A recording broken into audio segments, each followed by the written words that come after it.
we're going to start with Senate Bill 950A. Mr. Hendry, would you please explain this bill to us? Yeah. Senate Bill 950A allows the State Board of Sign Language Interpreters to establish by rule criteria for the issuance of a supervisory sign language interpreter license. Thank you. All right, we're going to start with Kaylee McGuire from Senator Solomon's office and Jack Ludwig.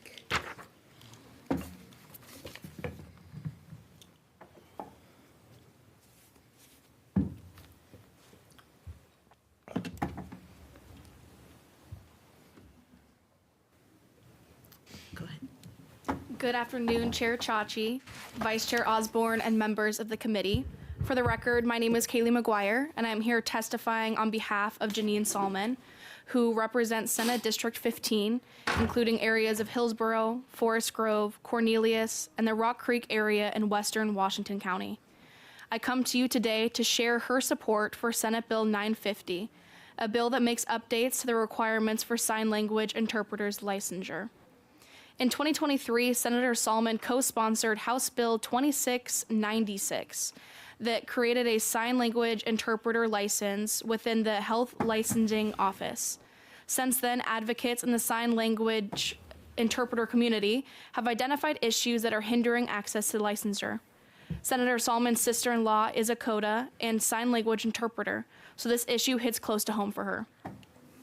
All the updates proposed in Senate Bill 950 were created to address issues that were revealed through the rulemaking process in 2024 for sign language interpreter licensure, and allows the State Board of Sign Language Interpreters to establish criteria for supervisory licensure and licensure by endorsement. Furthermore, Senate Bill 950 streamlines the licensing process by eliminating specialty licenses that create administrative redundancies and unnecessary barriers to interpreter entry. These changes include creating a sign language interpreter in training license, removing barriers created by specialty licenses, clarifying exemptions and temporary licensure, and ensuring licensing fees are reasonable and justified. Senate Bill 950 will bolster the interpreter workforce and better serve the deaf and hard of hearing communities by eliminating unnecessary administrative and financial obstacles while maintaining rigorous but practical licensing standards that create interpreter availability. Members of the committee, I urge your support. Thank you.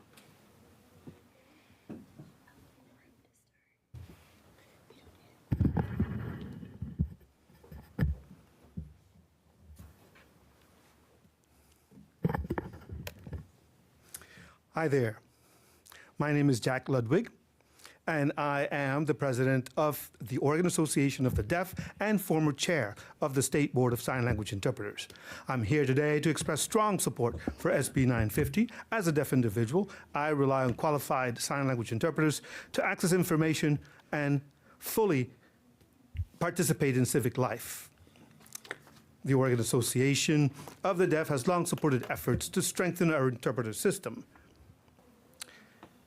We were pleased to see HB 2696 pass last session, but it left significant authority with the Health Licensing Office, an agency that has repeatedly resisted community input and change. During my tenure as chair of the board, our ability to serve the community was hindered by HLO's lack of inclusion, transparency, accountability, and refusal to adapt, particularly around interpreter fee structures. Their position was out of alignment with national benchmarks and ignored the needs of Oregon's deaf and interpreter ecosystems. This rigid stance exacerbated the interpreter shortage and ultimately led to my resignation from the board. Last December 2024, the OAD issued a vote of no confidence, not in the Board of Sign Language Interpreters, but specifically in HLO's administrative handling of interpreter-related matters. SB 950 corrects this imbalance by transitioning key authorities from HLO to the Board of Sign Language Interpreters, placing decision-making in the hands of professionals and individuals who are truly engaged and informed. This shift will support stronger licensing oversight and help preventing unlicensed and unqualified individuals from providing interpretive services, which continues to put deaf community in Oregon at risk and undermines the integrity of our communication access. The bill paves the way for better responsiveness, accountability, and progress. I urge your support for SB 950. Thank you for your time. Thank you. Committee members, are there any questions? Are there additional folks testifying on this, or? Okay. I was just curious, and if you all aren't the right people to ask, thank you, Chair. Happy to delay it as well. I was looking at the written testimony, most of which is in support of this bill, but a couple of pieces of opposition testimony are in there that deal with the rights of, I think, students. It's not something I have a lot of context for, and I just wanted to hear if there were any comments kind of related to that opposition testimony.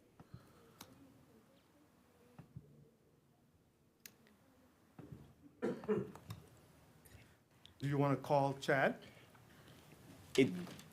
If somebody is going to be testifying later, I don't have the Yes. Later. Perfect. There's no rush. I just wanted to hear if somebody would be able to address those at some point. Yeah, Chair Chachi, Vice Chair Osborne, and members of the committee. I'm here testifying on behalf of Janine Solomon, so I made sure to make a note of that, and we can get back to you by end of day.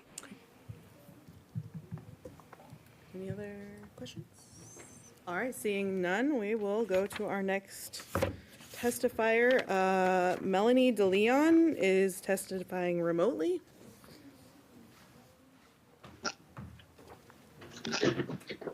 Hello, my name is Melanie DeLeon. Thank you, Chair Sochi and committee members. I think I can address some of that question. I am one of the people that wrote in opposition of Senate Bill 950, and there's many parts of Senate Bill 950 that I do agree with and think it has some positive merits. A little bit about myself. I'm an American Sign Language interpreter. I have 30 years experience in the state of Oregon. I started my career as an educational interpreter, a rural educational interpreter working out in Lebanon and Lacombe, and then also worked at community colleges. I worked in video relay service settings, medical settings, as well as being an Oregon Judicial Department staff interpreter. I just shared the breadth of my experience as a sign language interpreter in the state to focus in on what I see from my position here where I'm at now. I currently work at Portland Community College as their Communication Access Project Coordinator and pushing those initiatives. Through my experiences of working with children and adults, I have come to become really passionate about early childhood education, language access, and services. The original bill, House Bill 2696, had the Oregon Department of Ed support and backing. This current revision, I believe, in my reading of it as it's proposed, the Oregon Department of Ed no longer supports this bill or initiative. One of the things that stood out for me particularly was Washington State and California have raised the requirement in their state for educational interpreters from an educational interpreter performance assessment score of a 3.5 to that of a 4.0. They raised their standards many years ago, and Oregon has been, behind by 10, 15 years. The community saw House Bill 2696 as a way to leverage working with the Oregon Department of Ed to raise our educational interpreter skill requirement. That sadly was taken away when we got rid of the specialty licenses as part of House Bill or Senate Bill 950. I think it was an oversight. I don't think there was any intent around that, but now currently we don't have a pathway forward to support deaf children in our public school systems. Deaf children, majority of them are born to hearing parents that don't know sign language. About 95%. Of the 95% of hearing parents that don't know sign language that now have a deaf child, about 70% learn sign, or 30% learn sign language, that 70% do not, which means those educational interpreters become the language models for those deaf children. And so the criticalness of this is really important. I wanted to say that piece, but also in the field of interpreting in general, I have a second point I wanted to bring out that I did put in my written testimony, was working with what we call in our field deaf interpreters. So those are interpreters like Mr. Ludwig, who are deaf, who bring rich linguistic skills to the field of interpreting. Most spoken language interpreters go from their native language into their second language. American Sign Language interpreters, because we have hearing parents, ASL is not our first language, so we're always working into our second language. Working with deaf interpreters bridge that linguistic deficit that most hearing interpreters have. And we're hoping within the work that we're doing on the RAC and the board to create a stronger pathway for deaf interpreters to work. While Senate Bill 950 does address that in some ways, the license that they would fall under, deaf interpreters, I don't think is rigorous or strong enough. So those are the two areas I wanted to look at and to just point out. And again, there's definite merit to Senate Bill 950, but with the oversight and the loss of the support of the Oregon Department of Ed, I just wanted to bring that to everybody's attention. Thank you. Thank you. Next up, we have Eric Crook, who I believe is remote.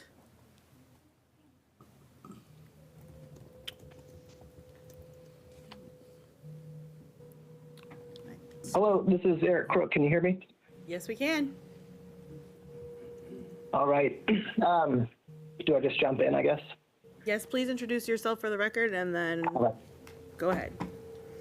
Perfect. Thank you very much. And good afternoon, everybody. Thank you, members of the committee, for allowing me to testify today. My name is Eric Crook. I'm a nationally certified interpreter living in Medford, Oregon, and I've been working as an interpreter in Oregon since 2013 in K-12 education, post-secondary, medical, video relay, and community work. And to be transparent, I serve on the Sign Language Interpreter Licensure Board. However, I'm not here speaking on behalf of the board today. Another hat that I wear, I'm the program manager at the Southern Oregon Education Service District in the program for the deaf and hard of hearing. I oversee and supervise all K-12 interpreters in the Southern Oregon region, serving 26 school districts across 5 rural counties. I'm here to testify in support of SB 950. The current law, HB 2696, does not have an avenue for students, interns, and grow your own interpreters to enter the field. It's prohibitive to the needs of the growth of our profession. And as the bill is now, if SB 950 is not passed, our interpreter population will continue to diminish and we will not be able to serve our component school districts. This will result in students being served in an alternative format, being a virtual interpreter, or it will force families to have to make the decision to send their child to the Oregon School for the Deaf. In all of our Southern Oregon counties, that would mean sending their child away for the week and only seeing them on the weekends. SB 950, the provisional license, aligns with the current educational license with the requirements that an interpreter would be required to have an EIPA score of 3.5. HB 2696 has the same requirement for the educational license.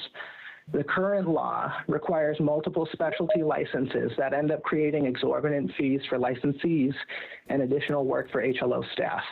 By consolidating to a 3-license structure, an avenue for interpreters and training now exists or would exist. The same EIPA standards that are in 2696 will remain. And ultimately, with a general license requiring a 4.0 EIPA score, it will push licensees into a higher licensed, a higher skilled license, just the same as HB 2696 is structured, resulting in better services for deaf students throughout Oregon. Thank you so much for your time today and allowing me to provide this testimony. Thank you. Our next person is Adam Logan, also remote.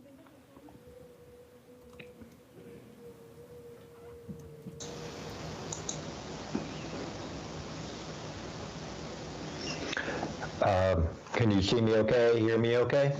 Yes. Okay. So, hello, Chair Sosa and Vice Chairs Chaichi and Vice Chair Osborne and members of the committee. Thank you for listening to my testimony today. I identify as hard of hearing.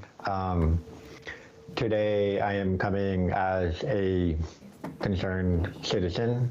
I I am not currently in a professional role related to this bill, but I do want to share that I have worked in multiple roles, most recently as a hard of hearing advocate, and not long ago, just a couple of years now, I was secretary for the Oregon Association for the Deaf, and I functioned a little bit as a vice president, since that role was not filled during my tenure. So generally, I want to express my support for this bill. The amendment represents an improvement over the introduced bill.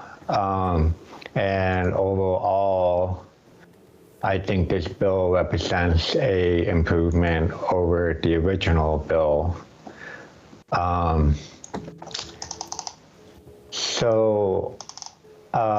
I will say I agree with the concerns that others have expressed about educational interpreting.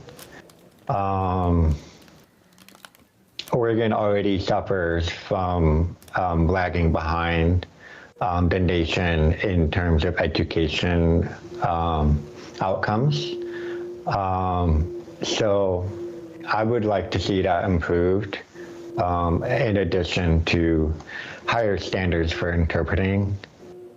But other than that, this amendment and this bill seeks to address the problems with the current system from HB 2696, the unintended barriers and disparities.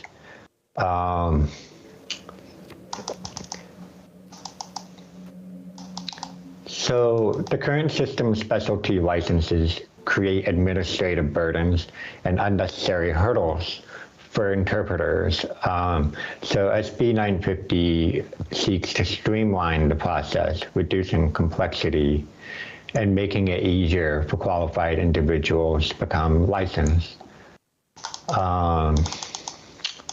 So additionally, in training licenses, they allow students enrolled in interpreter training programs to receive an in-training license. This is critical for developing the next generation of interpreters.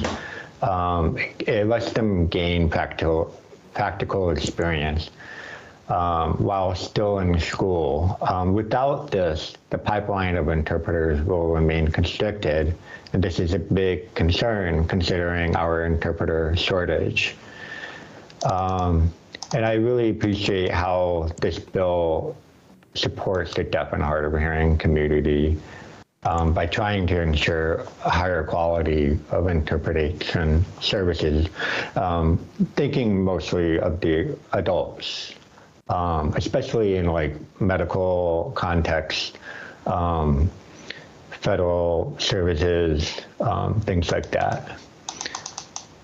Okay, so to sum up, the goal of this bill is to remove barriers, expand the interpreter pool, improve service quality, promote diversity, and support the next generation of interpreters. I'm done. Thank you for listening. Thank you, Adam. Could you please introduce yourself for the record before you go? Oh, I'm sorry. This is Adam Logan. Thank you. And Bye-bye. our final witness is Chad Ludwig.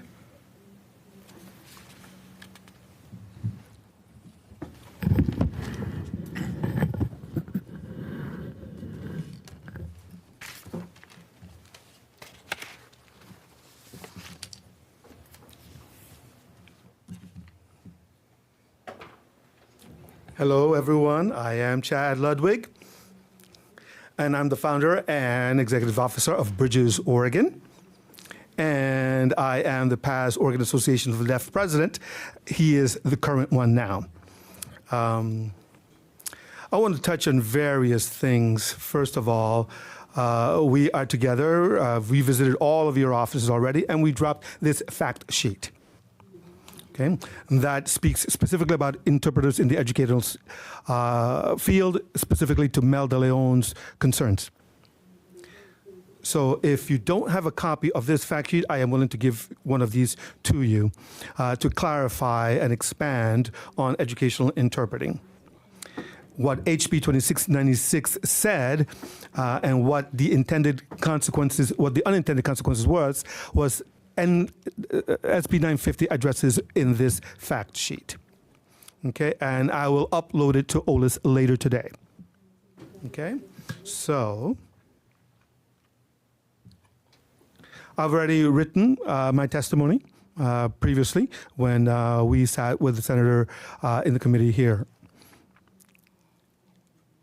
I want to talk about the second issue related with Health Licensing Office, and they sent a letter to Solomon, to Neron, to Sosa yesterday, and expressing their concerns about the effective date of this bill, SB 950, on January 1st. And I want to give you this letter as well, that was written to the HLO group, and that was on February the 5th, 2025, to fully explain everything relating to the interpreters education and the RAC membership. And the HLO waited until just yesterday to then strategically try to disrupt our work in the community. That's what we're trying to do here. So they want to move the date to 2027, and we don't want that. We want it to remain the same, January 1st, 2026. So we want to call out their strategic effort here that is not included in honoring reducing the harm to our community in support of our president, President Ludwig, seated behind, and his testimony recently to you.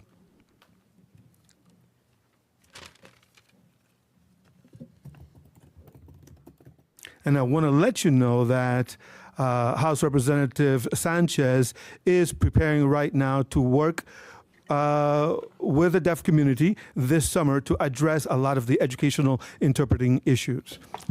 That's this summer. So with several other players from your team here that will be including us to research and analyze and figure out a way what the optimal model would be of deaf education. So I want to respect your wishes to hold Mel's concerns until we finish our work this summer with House Representative Sanchez. Okay? And that's it. I'll come here to answer any questions that you may have. Any questions? Looks like we're good. Thank you so much. All right. Thank you. I'm going to close the public hearing on 950A and